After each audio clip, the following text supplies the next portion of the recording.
네, 안녕하세요. 부동산으로 자산관리 맡고 있는 박은입니다.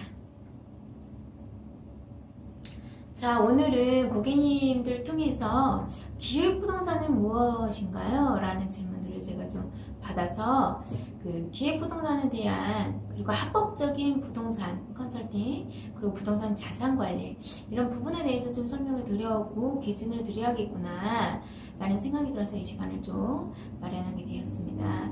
그래서 이런 분별할 수 있는 기준만 갖게 돼도 잘못된 투자는 하지 않기 때문에 여러분들이 좀 귀담아서 신중하게 한번 들어봐 주셨으면 감사하겠고요.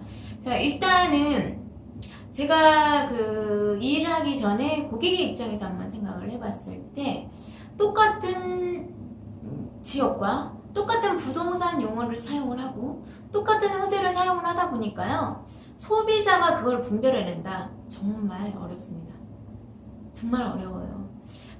그리고 아마도 제가 봤을 때는 중개업자분들한테 받아도 그분 역시 그게 해당 지역인지 해당 지역이 아닌지 과연 알까요? 저는 이제 그런 의문도 한번 갖게 되는데요. 그러다 보고 이제 투자를 하시는 분들이 보통 길거리에 계신 분들, 중개업이 하시는 분이 자신보다는 많은 정보를 알고 있다라고 생각을 하기 때문에 이렇게 토지 투자 전문가가 별도로 있고 부동산 자산 관리하는 사람이 따로 있고 합법적으로 컨설팅을 해주는 곳이 있구나라는 걸 모르기 때문에 보통 편하게 만나고 인접할 수 있는 부동산 중개업자분들을 통해서 소개를 받거나 아니면 적극적으로 다가가는 적극적으로 고객한테 이렇게 알림을 취하고 있는 기획부동산들을 많이 만나게 되는 그 상황에 지금 형성이 되어 있는 입장인데요. 자, 일단은 합법적인 부동산 컨설팅이나 비정상적인 기획부동산에 대한 등기가 두 개 다 납니다. 일반 고객의 소비자 입장에서 얘기할 때 등기가 나나요? 하면 두고 따네 라고 얘기를 하죠. 근데 등기가 다 똑같은 게 아니에요. 근데 이제 소비자 입장에서는 등기가 난다라고 하면 일단 그 문제가 패스가 되는 부분이 있어요. 근데 저희 같은 경우는 구분을 하셔야 합니다. 합법적인 부동산 컨설팅 개발 등기가 나죠. 무슨 뜻이냐? 내 이름으로 등기가 난 것은요, 누구의 동의 없이 내 마음대로 언제든지 사고 팔 수 있다. 이게 바로 개별 등기입니다. 그런데 비정상적인 기획부동산에도 등기는 나지만 지분 등기로 납니다. 지분 등기. 그러면서 어떻게 나냐? 공동하고 지분 등기에는 두 가지 종류가 있는데요. 공동 지분 등기하고요, 공유 지분 등기가 있습니다. 자, 근데 기획부동산 사용하는 게 공동 지분 등기입니다. 무슨 말이냐? 공동 어떤가요? 공동으로 뭔가 해야 할 것 같다라는 느낌 드시죠? 공동으로 된 지분 등기입니다. 공동으로 등기, 그냥 하나로 묶은 등기가 나오는 거죠. 그 안에서 무슨 뜻이냐? 그러면 공동으로 사고 공동으로 팔아야 한다라는 게 공동 지분 등기라고 보시면 돼요. 그래서 내가 내 힘으로 공동 지분 등기가 낮지만 지분 등기도 하나죠. 그죠? 공동으로 냈기 때문에 묶어서 등기가 하나가 나는 겁니다. 근데 공유 지분 등기라고 하는 거는 뭐냐면 하나의 직원의 등기가 이게 나뉘어서 나옵니다. 1- 몇 다시 이런 식으로 나눠서 나온다라고 이렇게 보시면 되겠습니다. 엄연히 등기지만 같은 지분 등기지만 틀리다는 거죠. 그래서 그거를 내가 땅을 살 때 공유로 나지요? 공동으로 지분 등기가 나지요? 이렇게 확인한다는 자체도 조금 어려울 것 같아요. 그냥 당연히 사람들 사면 내 명의 등기가 나오지. 요 정도의 수준이 되게 많으시거든요. 그 정도로 지각을 갖고 계신 분들이, 그 정도의 내용만 숙지하고 계신 분들이. 그래서 이 또한 이렇게 정확히 알지 못한다고 하면 그때 살 때 그냥 가볍게 좀 어떻게 보면 지나칠 수 있는 부분이라고 저는 좀 분별이 생각이 듭니다. 그래서 여러분들이 이런 분별할 수 있는 내용을 갖고 있어야 한다. 기준을 정확히 알고 있으셔야 한다라는 걸 얘기를 드리고요. 자, 자산 가치를 한번 얘기해 볼까요? 합법적으로 부동산, 내가 개별 등기를 냈기 때문에 언제든지 사고 팔 수 있는 땅이라고 한다고 하면 비정상적인 기획부동산을 통해서 산 땅은요, 공동으로 샀잖아요. 그러니까 내 마음대로 언제나 사고 팔 수 없는 땅입니다. 그러니까 전체가 동의가 이루어져야만 팔 수 있는 땅이라고 쉽게. 더 구체적인 내용들이 더 있습니다. 상세한 내용이 있지만 여기서 다 얘기하면 여러분들이 조금 어려우실 거라고 생각해서 그냥 쉽게 얘기 드릴게요. 공동으로 나기 때문에 동의가 전체가 나지 않으면 팔 수 없는 땅이 내 마음대로 언제든지 팔 수 없는 땅이라는 거. 그리고 현재 공동으로 지분이 등기가 난 땅은요, 현 부동산 중개업에서도 팔 수가 없습니다. 왜죠? 모든 사람의 같이 산 사람의 다 동의를 얻어야 하잖아요. 그럼 결론은 팔 수 없는 땅이라는 거죠. 자, 이 정도만 이해하셔도 여러분들이 충분히 선택을 할 때 기준이 될 거라, 분별할 수 있을 거라 저는 좀 생각이 들고요. 요거는 조금 설명하기 어렵기 때문에 좀 이게 패스하겠습니다. 자, 그 다음에 이제 뭐냐, 비교를 한번 하면요. 합법적인 부동산 컨설팅 회사에서 취급하는 땅은요, 개발을 하는 땅이에요. 실질적으로 이 땅 위에, 내가 파는 땅 위에, 내가 사는 땅 위에 개발이 진행이 되는 땅이라고 하면, 비정상적인 기회부동산에서 취급하는 땅은 뭐냐? 그 개발이 되는 주변 땅을 취급합니다. 바로 옆 땅인데 개발에 해당되는 땅이 아니에요. 개발하는 땅이 아니에요. 논밭 전 임야. 이런 땅이라는 거죠. 요즘은 조금 발달을 조금 이제 조금 한 단계 업그레이드 시켜서 이제는 뭐 자연녹지나 뭐 개발, 계획 관리 지역을 또 한다고 그러세요. 근데 그런 부분은 이제 개발 계획이 많이 진행이 될 때, 아주 뭐 개발 도상국일 때 막 이렇게 그런 지역들이나 한데, 대한민국은요, 이 내용도 좀 여러분들이 이것만 보고 분별하기 는 어려워요, 솔직히. 근데 이제 그래도 간단히 얘기를 하고 지나간다고 하면, 우리나라는 이미 부동산이 너무 포함합니다. 너무 많은 개발로 이미 지금 부동산 시장이 붕괴가 되네, 어쩌는 이런 말들이 이루어지고 있는 상황에서 건물을 질 수 있도록 건축 허가가 난 땅 외에 그 옆에 땅까지 개발할 정도의 인구가 유입되는 그런 개발 계획도 없고요. 부동산이 이미 포화시장에서 건축용지도 개발하기도, 포화시장이니까 개발하기도 힘든데 그 옆에 개발 용적률이 되게 조금인 비효과적인 땅까지 종상향을 시켜까지 건물을 짓겠다. 그 땅이 종상향이 돼서 건물이 지어질 거라고까지 얘기를 하면서 땅을 판매한다고 하는데, 여러분들은 이 부분을 구분할 수 있는 그게 이제 그 투자자에게 선별할 수 있는 기준이 되기는 상당히 어렵죠. 근데 쉽게만 제가 얘기하면, 합법적인 부동산 컨설팅 회사는요, 실제 내가 구입하는 땅에 위에 건물이 지어지는 땅이다. 개발되는 땅을 취급한다고 하면, 비정사 기획부동산은요, 그 건물이 개발이 되는 주변 땅을 하신다고 보시면 되겠어요. 주변 땅. 여러분들 아시겠지만, 예를 들면 저희 고객 중에 한 분이 얘기를 했는데요, 피부에 와닿더라고요. 그 세종시에 개발 계획을 하는 곳인데, 가서 여기 도시 지역에 이제 건물을 짓는 땅인데요, 평당 500을 주라고 하더라고요. 근데 바로 길 건너 바로 옆에 땅이에요. 바로 옆에 땅인데 거기는 평당 60만 원을 달라고 하더라고요.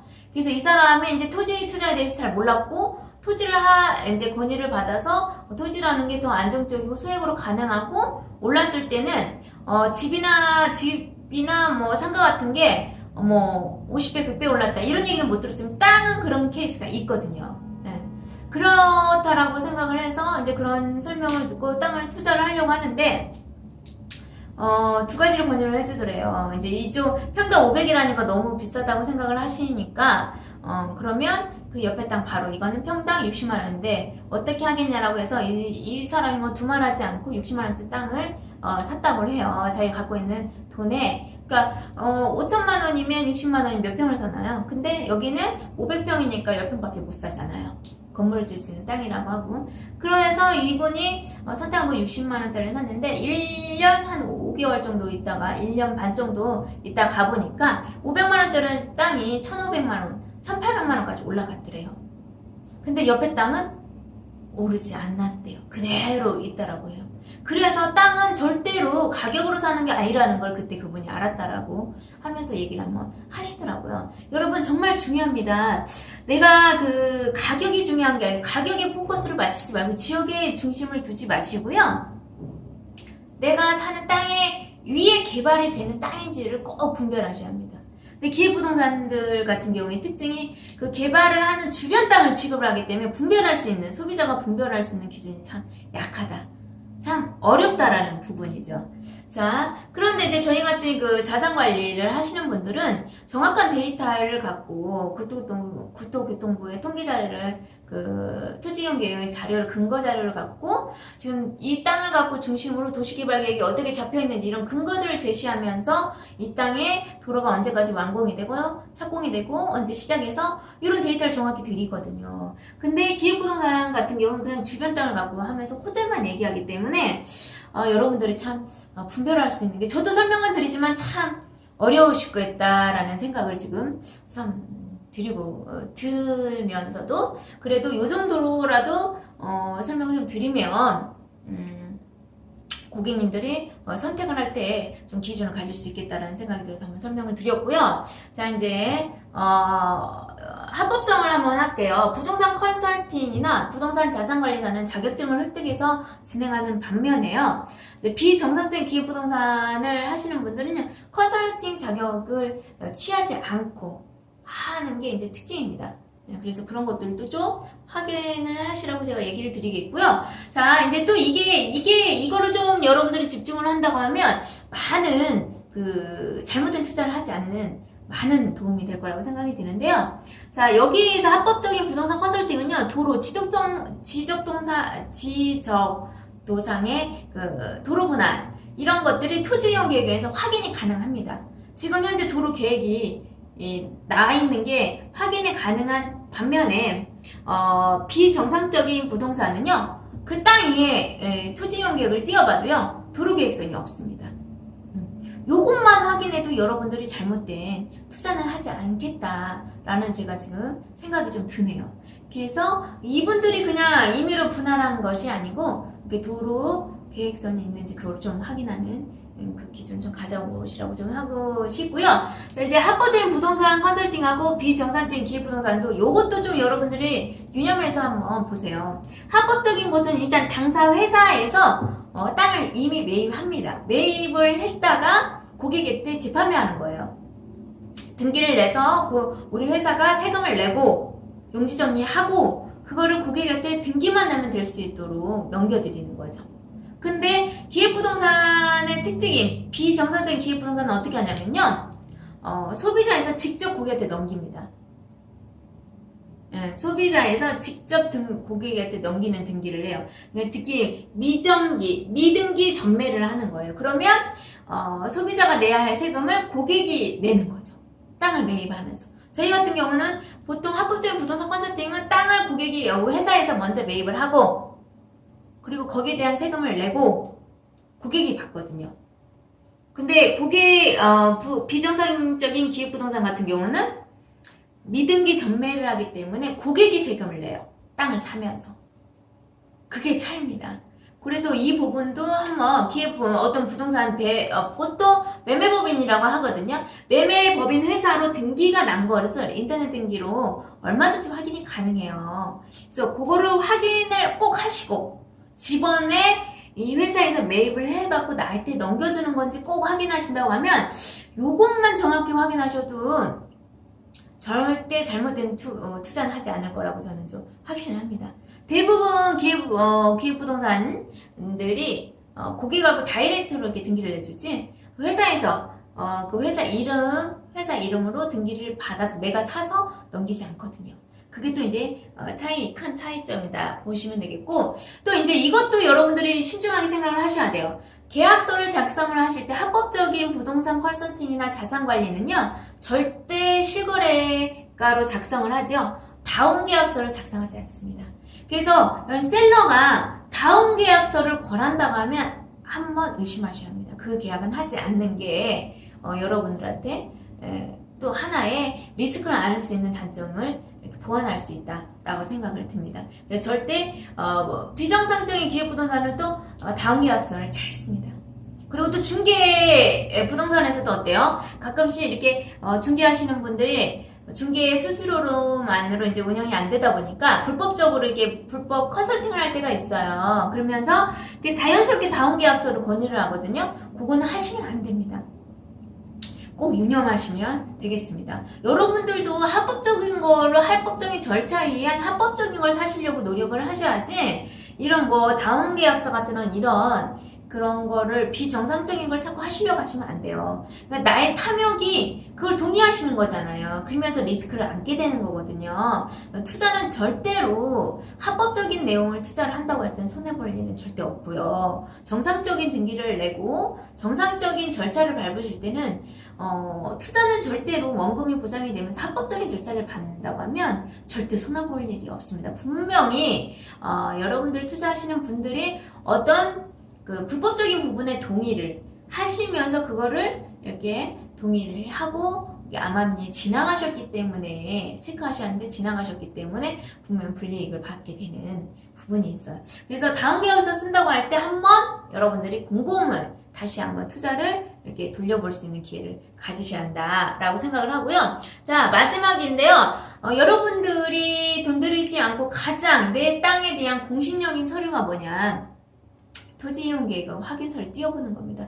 이거는요, 바로 그 자리에서 핸드폰으로 확인을 할 수 있어요. 뭐 공인인증서도 필요 없습니다. 그래서 지번을 받아서 바로 그 자리에서 이 땅의 현재 용도가 건물을 질 수 있는지 없는지만 확인하신다고 하면 여러분들 그 리스크를 줄일 수 있습니다. 내가 잘못된 투자는 절대 하지 않습니다. 건물을 짓는 수 있는 정상적인 땅인지 용도인지 확인하셔야 합니다. 그리고 이제 도시가 팽창됐을 때 종상향을 시켜서 뭐 할 수 있는 뭐 계획관리지역이네, 뭐 그 자연녹지네 이런 용적률이 낮은 것은 여러분들이 투자를 하게 되면 더 오래 기다려야 합니다. 도시가 팽창될 때까지. 팽창돼서 땅이 부족해서 건축을 할 때 정도면 엄청난 시간을 기다려야 하는 거예요. 그래서 그런 땅은 안 하시는 게 낫다라고 얘기를 좀 드리고 싶고요. 요거 개발 이슈 같은 것도 이것도 여러분들이 분별할 수 없습니다. 제가 얘기는 드려도 여러분들이 할 수 없는 거라서 제가 그냥 얘기 드리지 않고 마무리를 하겠습니다. 일단 여러분, 뉴스는요, 정보가 아닙니다. 투자를 하는 사람들은 이미 뉴스로 나오기 전에 정확한 기관에서 나오는 개발 계획, 그리고 개발 계획에 대한 정확한 데이터, 언제 착공하고 언제 착공해서 언제 완공까지 마무리하겠다라는 이런 정확한 정보를 갖고 해야지 뉴스 정보만 의지한다고 하면 잘못된 투자를 할 수밖에 없습니다. 그래서 뉴스는 정보가 아니라 홍보, 광고다라는 걸 꼭 유념을 하셨으면 좋겠고, 자, 뉴스를 갖고 있는, 언론을 갖고 있는 사람이 누군가요? 바로 세력주입니다. 그리고 어떤가요? 권력을 갖고 있는 사람, 시장을 만드는 사람이 갖고 있습니다. 그런 우리는 시장을 만들지 못하는 사람이죠. 네. 근데 왜 우리가 그 사람의 그 마케팅, 언론 플레이를 왜 우리가 그게 좌지우지 되시나요? 더 정확한 자료들이 있는데. 그래서 뉴스는 믿지 마시라. 투자할 때 믿지 마시고, 만약에 어떤 뉴스가 들렸을 때 이거 조금 어느 정도에 내가 한번 이거는 알아볼 필요가 있다라고 하면 전문 기관의 정확한 데이터를 확인하십시오. 뉴스를 믿지 마시고. 그걸 꼭 제가 얘기를 좀 드리고 싶네요. 그래서 여기까지 제가 오늘 합법적인 부동산 컨설팅, 부동산 자산 관리를 받았을 때 하고, 비정상적인 기획부동산한테 정보를 받았을 때 여러분들 할 때 이제 분별할 수 있는 데 좀 도움이 될 수 있는 내용을 조금 준비를 해봤는데 많은 도움이 되시길 좀 바라겠습니다. 여기까지 마치겠습니다.